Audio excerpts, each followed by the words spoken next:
यह भूख उसे और भी खतरनाक बना देती थी। लेकिन उसके ये सब काम बहुत खतरनाक थे।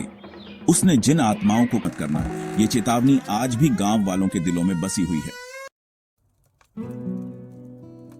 रवि इन कहानियों पर हंसता था।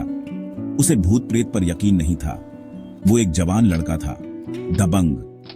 वो खुद को निडर समझता था, लेकिन उसके दोस्त इतने श्योर नहीं थे। उन्होंने वो फुसफुसाहटें सुनी थीं। उन्होंने वो डर महसूस किया था। एक शाम जलती हुई आग के पास वो पुरानी कहानियां फिर से सामने आईं। दोस्त कैंपिंग कर रहे थे। हवा में लकड़ी के धुएं और बेचैनी की गंध थी। वीरान मंदिर दूर नहीं था। उसकी मौजूदगी उन पर मंडरा रही थी, जैसे कोई कफन। कहते हैं कि तांत्रिक का भूत आज भी वहां घूमता है, महेश फुसफुसाया। उसकी आंखें चौड़ी हो गई थीं। जो भी अंदर जाने की हिम्मत करता है, उससे बदला लेने के लिए। रवि हंसा।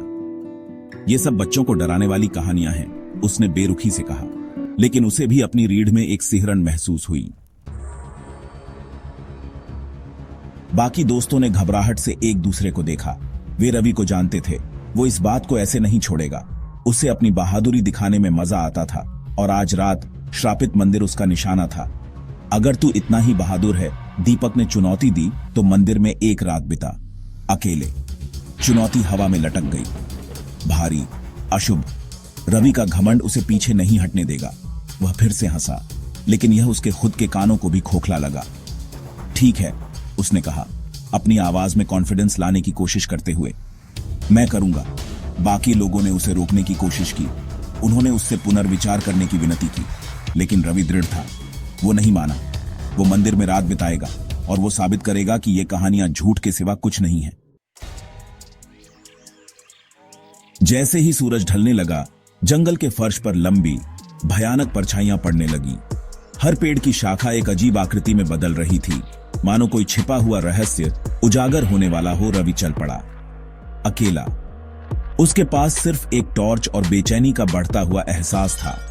हर कदम के साथ उसकी सांसें तेज हो रही थीं और दिल की धड़कनें बढ़ती जा रही थीं। उसने खुद से कहा कि यह सिर्फ घबराहट है, लेकिन मन ही मन शक की एक लौ भड़कने लगी। क्या वह सही दिशा में जा रहा था?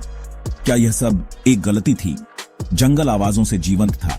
पक्षियों की चहचहाहट, जानवरों की हलचल और हवा की सरसराहट ने एक अजीब सी धुन बना दी थी। पत्तों की सरसराहट, टहनियों का टूटना, हर आवाज उसे चौंका देती थी। हर छोटी सी आवाज उसे और भी सतर्क बना रही थी। उसका दिल जोरों से धड़क रहा था। ऐसा लग रहा था मानो वह किसी अदृश्य खतरे के करीब पहुंच रहा हो। जैसे जैसे वो मंदिर के पास पहुंचता गया, हवा ठंडी होती गई। मंदिर की प्राचीनता और रहस्य उसे अपनी ओर खींच रहे थे। वो अब इसे महसूस कर सकता था। एक मौजूदगी उसे देख रही है, उसकी हर हरकत पर नजर रख रही है। वह मंदिर की सीढ़ियों पर पहुंचा। सीढ़ियां पुरानी और जर्जर थीं, मानो सदियों से किसी ने उन पर कदम न रखा हो। वे टूट रही थीं और उन पर घास फूस उग आई थी। हर कदम के साथ सीढ़ियां चरमरा रही थीं। उसने एक गहरी सांस ली और अंदर कदम रखा। उसके दिल की धड़कनें और तेज हो गई। हवा उसे एक दीवार की तरह लगी, ठंडी और कठोर, मानो उसे रोकने की कोशिश कर रही हो। यह धूल और सड़ांग से भरी थी। हर कोने में अंधेरा और रहस्य छिपा हुआ था, और कुछ और भी, कुछ प्राचीन और बुरा। एक ऐसा रहस्य जो सदियों से छिपा हुआ था, अब उजागर होने वाला था। एक भयानक दृश्य का खुलासा करते हुए उसके सामने एक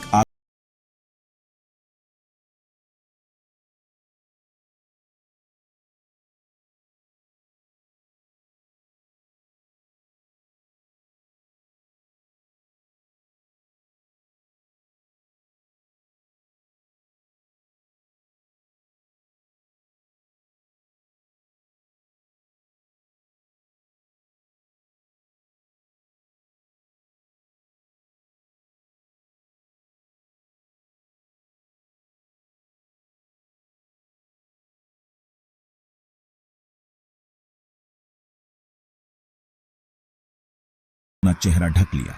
वो आत्मा के गुस्से को, दर्द देने की उसकी इच्छा को महसूस कर सकता था। रवि लड़खड़ाते हुए पीछे हटा। एक ढीले पत्थर से उसका पैर ठोक गया। वो जमीन पर गिर पड़ा। उसकी पीठ एक ठंडी, नम दीवार से टकराई। वो फंस गया था। आत्मा उसके चारों ओर चक्कर लगा रही थी। उसकी हंसी मंदिर में गूंज रही थी। एक खौफनाक आवाज, द्वेष से भरी, उसने अपनी आंखें बंद कर ली, आखिरी वार के लिए खुद को तैयार किया, लेकिन वो कभी नहीं आया। उसने अपनी आंखें खोली और वो वहां था, उसके ऊपर खड़ा था, तांत्रिक का भूत। उसकी आंखें उसकी आत्मा में जल रही थीं।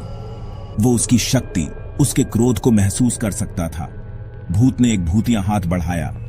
उसके स्पर्श से रवि के शरीर में दर्द का एक झटका लगा। वो चिल्लाया, लेकिन उसके होठों से कोई आवाज नहीं निकली। वो डर के मारे लकवाग्रस्त हो गया था। वो खुद को उन भयावह चीजों के बारे में बोलने के लिए तैयार नहीं कर सका जो उसने देखी थी। वो जानता था कि अगर उसने कुछ कहा तो वो डर और बढ़ जाएगा। वो जानता था कि वे नहीं समझेंगे। वो जानता था कि उसकी कहानी सुनकर वे उसे पागल समझें, कि वो कभी भी पूरी तरह आजाद नहीं होगा। वीरान मंदिर का श्राप जिंदा था।